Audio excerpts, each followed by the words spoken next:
Hey guys, aqui é a professora Eglo, professora de inglês, e hoje trouxe um conteúdo bem bacana para vocês. É bem tranquilo de entender, ok? O primeiro aviso é que pega o caderno de vocês para fazer as anotações. Se quiser pausar o vídeo, tenha total liberdade, ok? O slide vai ser disponibilizado para vocês, então se vocês quiserem assistir a videoaula e depois conferir o slide, vocês também podem, ok?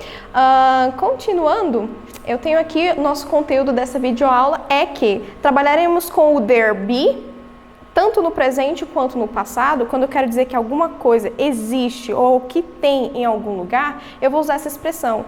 Tem alguma coisa em tal lugar, alguém está em algum lugar, eu vou usar essa expressão, there be. Lógico que a gente vai conjugar, então não vai aparecer there be na frase, mas vai aparecer conjugado. E o subject and object pronoun, que muita gente ouve falar, mas ainda tem aquela dúvida do que seria, qual a diferença, então vai ser bem tranquilo. Então o primeiro tópico é there be. Todo o conteúdo é trabalhado em cima do livro de vocês. Então, as páginas de there be vai ser na página 21 e 111. Ok, eu vou separar aqui para vocês dois eixos para a gente analisar. Toda vez quando eu for completar uma frase e dizer se tem ou tinha alguma coisa em algum lugar, eu vou analisar se a frase ela está no presente ou no passado. Se é uma frase que está no singular ou no plural. Então, basicamente, eu vou observar essas duas coisinhas que são importantes. Por quê? Vamos trabalhar aqui primeiro no presente. Se eu tenho uma frase singular, se eu quero dizer que tem uma professora nessa sala, eu vou usar a expressão there is. Olha aqui, uma frase afirmativa. There is a teacher in this classroom. Então, usei there is. Agora, suponha que nós temos mais de um professor nessa sala. Então, eu quero falar que tem mais de um professor, tem professores nessa sala de aula. Eu já vou usar o plural, então vou usar o there are, ok? There is para singular, there are para plural, ok? Negativo, eu só vou colocar o not na frente do verbo to be, que é basicamente esses dois que a gente vai usar, o is e o are, ok? Então, se eu quero falar que não tem cachorro nessa sala de aula, então eu vou usar there isn't. Tá vendo que o isn't é uma contração que vocês já viram? O que é a contração? Junção, a contraction. É uma junção de duas ou mais palavras. Basicamente são duas. Nesse caso, eu juntei o verbo to be is com not, que virou isn't. There isn't a dog in this classroom. Não tem um cachorro nessa sala de aula, ok? Agora imaginamos que nós não tenhamos cadeiras nessa sala de aula. Tá vazia, não temos cadeiras. A gente vai usar a expressão there aren't any chairs in this classroom. Não tem nenhuma cadeiras, né? Ou seja, não tem cadeiras nessa sala de aula, ok? E para frases interrogativas, se eu quero perguntar tem um professor nessa sala? Cheguei lá na sala, não sei se tem professor, eu vou usar a expressão is there. Is there a teacher in this classroom? Tem um professor nessa sala de aula? Is there a teacher in this classroom? Agora imaginamos que nós estamos numa convenção de professores e alunos, né? E aí eu quero encontrar alguns professores na sala dos professores. Só que não tem ninguém que seja professor, eu não sei, né? Cheguei lá e quero perguntar, tem professores nessa sala? Eu vou usar a expressão are there. Are there teachers in this class? Or in this room, nessa sala? Are there teachers in this room? Tem professores nessa sala? E aí é curioso vocês observarem que é uma diferença bem básica da afirmativa para a interrogativa, porque se eu tenho there is na afirmativa e there are, eu só vou trocar. Eu vou botar o is antes do there e o are antes do there. Vai ficar are there ou então is there na interrogativa, ok? Então, a gente analisou isso no eixo de presente. Tem, não tem, tem como pergunta, né? Agora eu quero saber se, por exemplo, se tinha um cinema no Gama. Eu vou usar a expressão was there. Ou então there was, né? Por exemplo, tinha um cinema aqui no Gama. There was, singular tinha, passado. There was a movie theater or a cinema in Gama. Tinha. Então, usei there was no singular, tinha. Suponhamos agora que tinham carros, muitos carros na fazenda. Eu vou usar there were. Tinham muitos carros. There were many cars in the farm. Tinha muitos carros na fazenda. Um exemplo, né? Para negativa, eu só vou colocar o not na frente desses dois verbos to be, né? Vai ficar there wasn't e there weren't. ok? Na interrogativa, eu vou só inverter os termos. Se eu tenho na afirmativa there was, na interrogativa eu vou trazer ele aqui para o começo e vai virar was there. Olha lá, was there. Tinha um cinema no Gama? Was there a cinema in Gama? Was there? Yes, there was. Tinha. Era o tal do Cine Itapuã. Não sei nem se vocês sabiam, mas tinha. E no plural, né? No plural eu vou ter were there. Were there. Tinham. Were there cars in the 1960s? Tinham carros nos anos 60? Were there. Então, tinham. Ok? Então, essa expressão there be, ela quer dizer se tem alguma coisa ou tinha, ou se existe alguma coisa ou alguém em algum lugar, ok? E eu vou analisar se são frases no presente ou frases no passado. Próximo slide. Vamos analisar aqui. Complete the sentence with there be. Vamos completar com there be, só que a gente vai conjugar. Então vai ser there is, there are, there was ou there were. Um desses 4, ok? Ou na negativa, ou trocando para virar uma pergunta. A ruler under your notebook. Olha aqui. A ruler está no singular. Então, eu vou observar o eixo lá de singular, under your notebook. A frase está no presente. Can you lend it to me? Praticamente seria, tem uma régua. Tem uma régua debaixo do seu caderno. Você pode me emprestar? Can you lend it to me? Então, se eu quero falar tem no singular e no presente, eu vou usar a expressão there is. There is, ok? Letra B. Lots of people, muitas pessoas, in front of the museum yesterday morning. Qual a primeira coisa que eu tenho que fazer para analisar qual das expressões eu vou usar? Se está no singular e qual tempo verbal que é. Aqui eu tenho plural, lots of people, muitas pessoas. In front of the museum yesterday. Então, são muitos, plural e passado. Yesterday morning. Na manhã de ontem. Então, basicamente, é uma pergunta. Olha aqui, ó. Também é uma pergunta. Se é uma pergunta, eu vou usar assim, ó. Were there lots of people in front of the museum yesterday morning? Tinha muitas pessoas em frente ao museu ontem pela manhã? Were there, ok?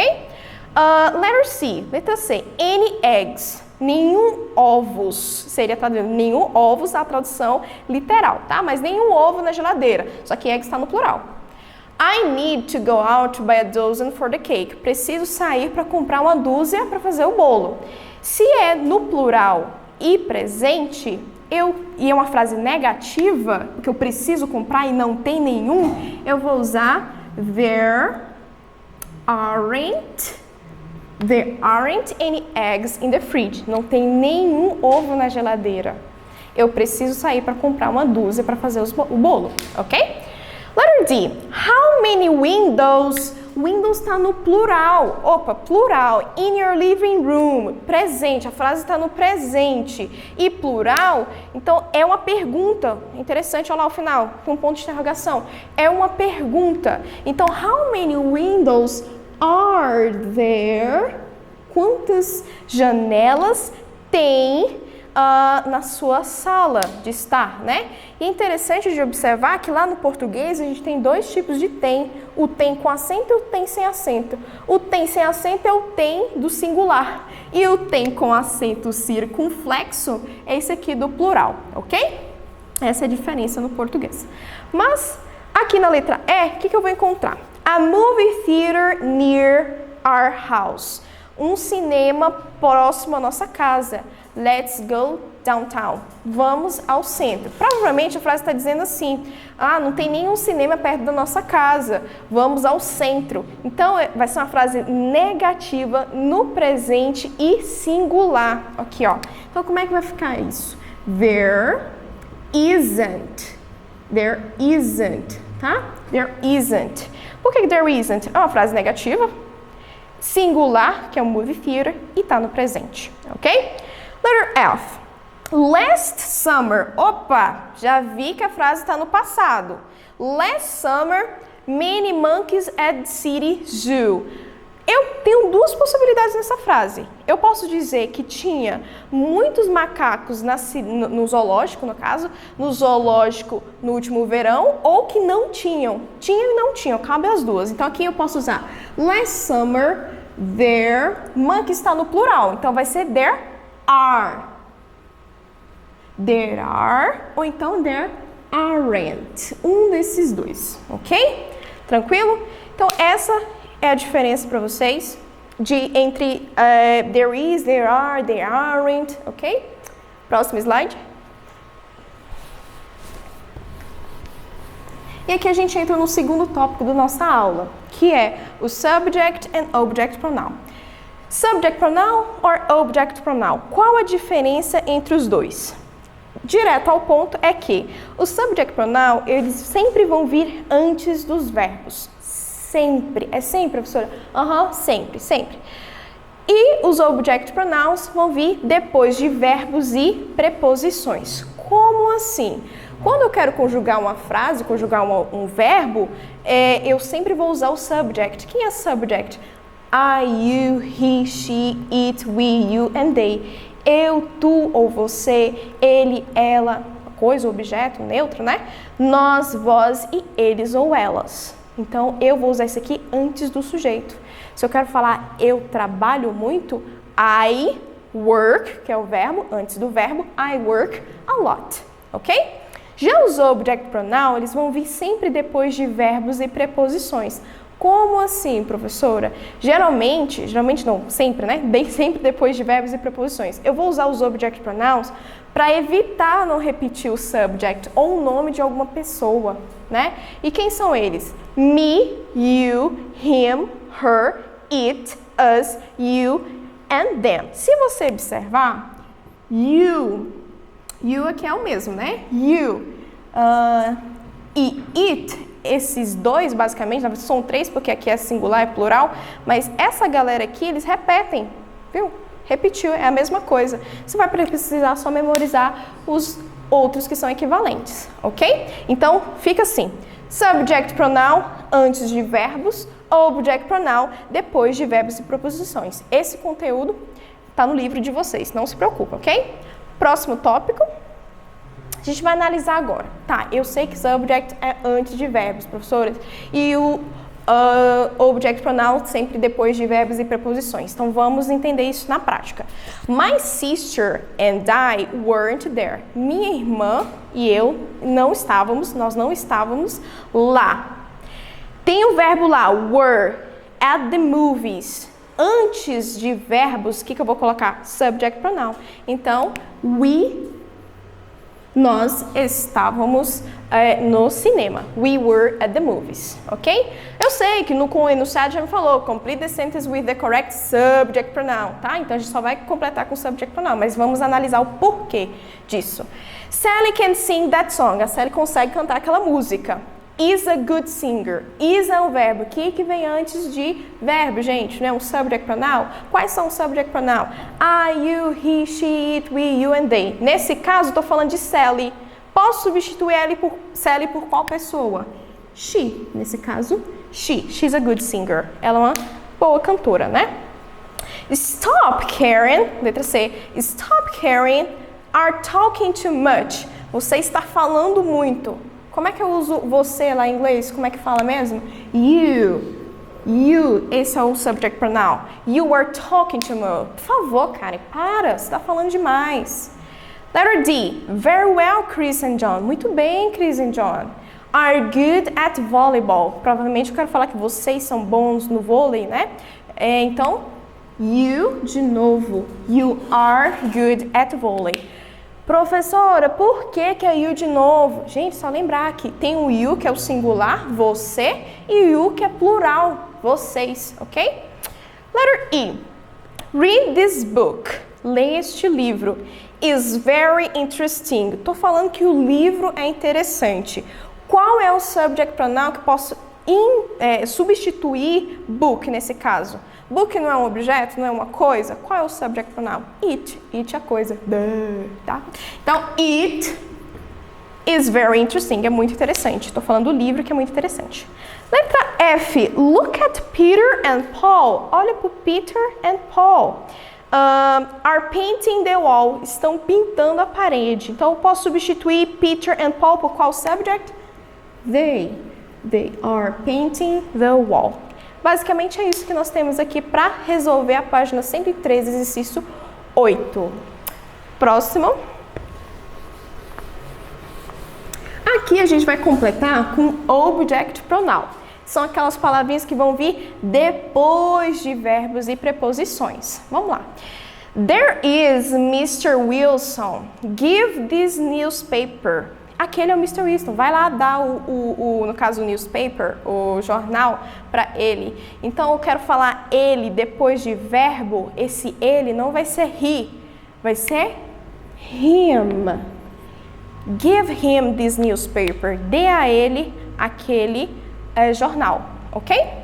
Tá vendo que eu tenho um verbo aqui? Então, depois de verbo, eu vou usar um object pronoun. E quais são os object pronoun, professor? Aquela listinha que a gente viu, 2 slides anterior, ok?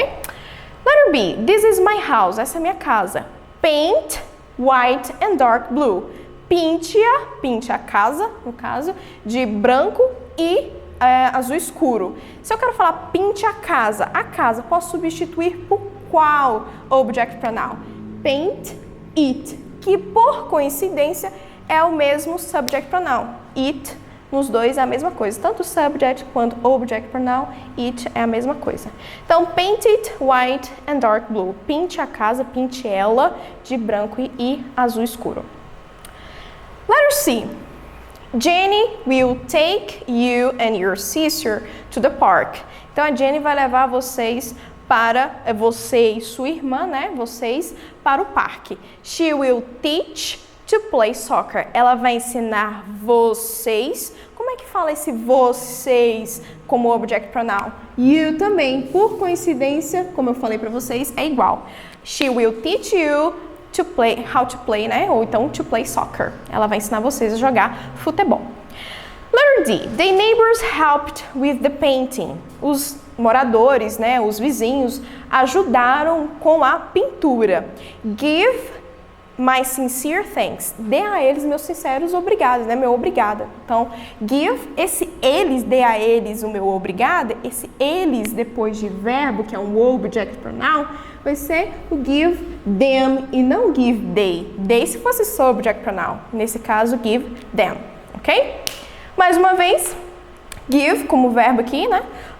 That guitar, it's mine. Me dê esse violão, né? Me dê esse violão, é meu. Então, como é que eu falo me dê? Give me. Give me that guitar, it's mine. Letter F. Helen is sick. A Helen está doente. Take these flowers. Pega essas flores e dê essas flores a ela, né? Então, take her. Take her é o object pronoun. Take é um verbo, depois de verbo eu uso e preposições, verbos e preposições, eu uso um object pronoun. No caso, ela depois de verbo é her. Take her these flowers. Ok? Próximo slide. Galera, basicamente é isso que a gente viu aqui na nossa aula. Vimos o there be, né?